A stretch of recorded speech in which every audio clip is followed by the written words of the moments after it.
American F-22 Raptor leading Polish F-16s is what NATO air shielding looks like.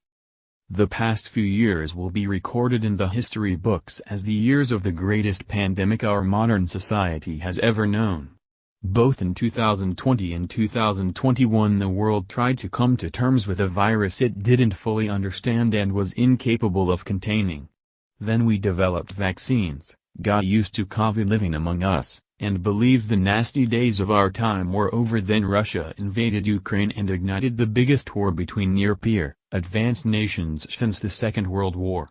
It all began on February 24, 2022, when the conflict that officially started with the Russian annexation of Ukrainian Crimea in 2014 entered an active, all-out war phase.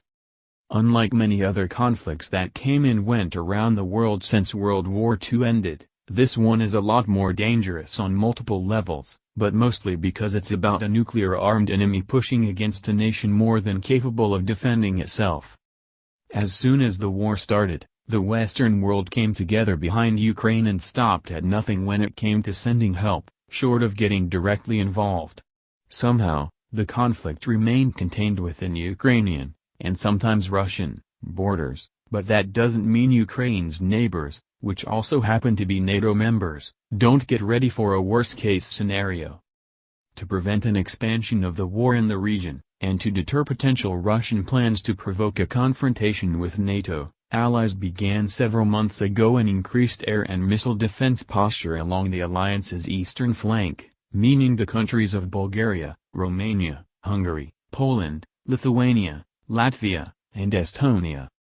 The new posture is called air shielding and has allied fighter jets and ground-based air and missile defense systems deployed in the region to defend against potential attacks.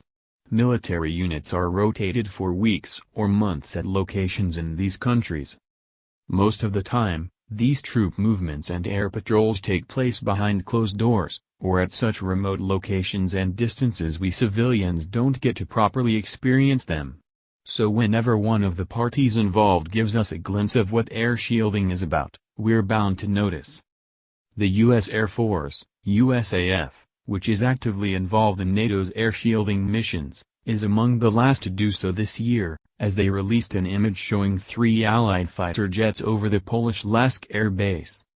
The image, going straight into our photo of the day coverage for obvious reasons, was snapped back in October, when the American 90th Expeditionary Fighter Squadron took its F-22 Raptors to the said base for joint flights with Polish F-16s as part of something called the NATO Air Shielding Media Day. They were joined by Italian Eurofighter Typhoons, but they are not visible in the USAF pic, nor in the video attached below. No matter how much we like seeing military aircraft in the sky, we'd rather have them up there for testing and training, not actual war-making. So here's to hoping the next time we'll get to talk about American and European planes flying together things will be a lot calmer over there.